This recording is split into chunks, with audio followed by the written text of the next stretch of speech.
Hey, what's happening, Legends? My name is Grizzy, and today we're going to be covering the newest legend to hit the roster and a big cause for the hype around Season 5, Loba. We're going to be picking apart her kit and showing you the path to mastering it so you guys can dominate the arena in Season 5. So without wasting any more time on the intro, let's break down this top tier legend. First, we got to start with the basics before getting into the hardcore details and tips regarding her abilities. For those of you who've seen my other guides, you know that we love talking about hitboxes here, and for good reason. They're a big deal in Apex, and they often impact the way a legend plays. Loba is an average-sized legend with a hitbox similar to Bangalore's, Bangalore being the smallest legend without the low-profile debuff. Loba also lacks the low-profile passive, which means that her hitbox, while not the smallest, it is a good size for dodging shots and peeking corners. Loba also has excellent mobility, so this pairs very well with taking less damage than someone like Wraith or Path. This is the first key aspect as to why I feel this legend is going to be top tier this season and drastically change the metagame. Now that we've covered the hitbox, let's talk abilities. Loba's passive ability is called Eye for Quality and is actually extremely useful.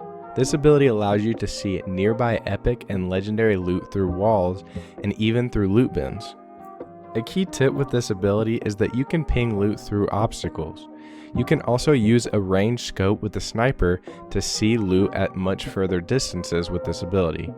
Eye for Quality has definitely come in clutch when running from an enemy only to spot purple armor in a loot box for a quick armor swap, allowing for the fight to turn back in my favor. The passive is also extremely useful right off the drop in the early game. Knowing exactly where to drop and loot up gives you the advantage for massive consistency, and I can absolutely see this being useful to effect in the pro play.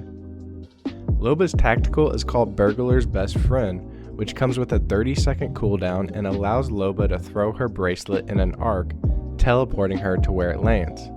Keep in mind that while the bracelet is in mid-air, you can hit your fire key to drop it straight down, allowing you to teleport sooner if you're in a sticky situation. I believe that this ability is the essence of Loba as a character, and it is what makes her such a dangerous and solid legend to play.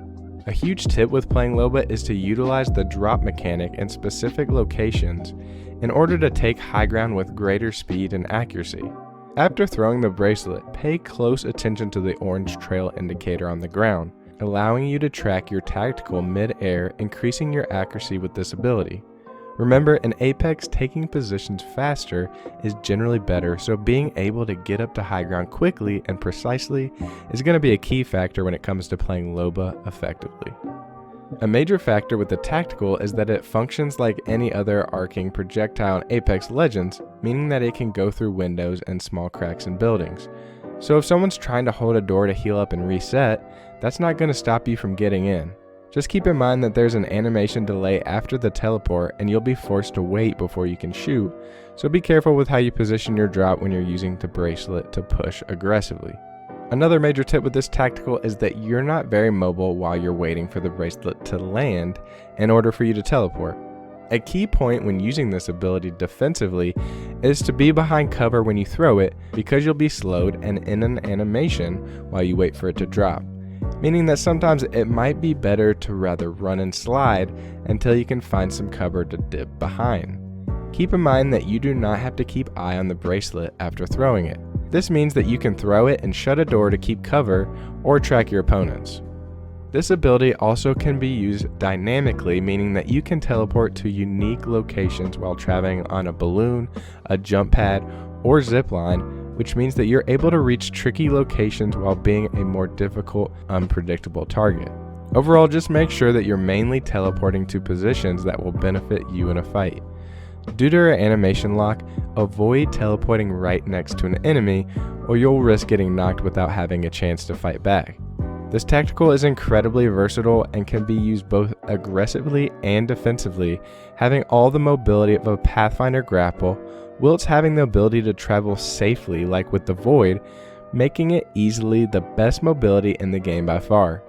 That being said, it's on a cooldown that could make a WoW player curse, so use it wisely with the intent to get value from it. Just because you can teleport doesn't mean you need to, unless you're a streamer and you need montage clips. In that case, I know a guy. Finally, Loba's ultimate ability is called Black Market Boutique, coming in with a 175-second cooldown that can be sped up with the ultimate accelerant. With this ability, Loba places her staff into the ground, expanding it into a case-like structure which allows you to pick up loot instantly from the surrounding area within 78-meter radius. Each legend can take 2 items, and enemies can use the black market as well. A solid tip with this ability is to pay attention to the mini-map, which shows the radius of the black market's pull. Something else to keep in mind is that whilst the boutique is limited to a horizontal radius, there is no limitation to verticality. This means that you could place this device, say, at the bottom of the cage and be able to have access to all the loot that is surrounding you and also above you. Another helpful tip with the ultimate is even if you cannot access more than 2 items, you can access the menu to locate and ping items for your teammates, so you and your teammates know all of the loot that is available in the surrounding area. Loba's ultimate has a lot more potential in the early game, so getting this up and running as fast as possible is pretty important, and that's not too hard to do if you can utilize the new charge stations dotted around the map. Land near a station, grab a weapon to protect yourself, and immediately charge your ultimate to grab the best gear in the area for you and your squad. Another useful way to use this ultimate ability is to access items in the storm, or maybe when you're getting pushed by another team that normally you couldn't reach due to damage. Also keep in mind that we do not have access to World's Edge yet. However, data miners have leaked info about data in the files, leaning toward Loba to be able to access loot from a vault using her ultimate without a vault key. However, it looks like your teammates will not. One last tip with the ultimate ability is to use it defensively late game. This ultimate is definitely a strong early game ult, but with it being able to loot death boxes, it's just as powerful late game in a small circle. Being able to loot without having to break from cover is definitely going to be pretty big in stacked pro lobbies. So there it is, guys. I hope you learned something about Loba in this video, and just remember that at the end of the day, it's hard work that makes you the real legend and leads to consistent improvement. I bet there's a lot of people who wish they had a teleporting bracelet, but unfortunately, Loba's the only one that gets to take shortcuts here. That being said, take a shortcut to that like button because it really helps out so much, and subscribe if you want to see more content like this in the future.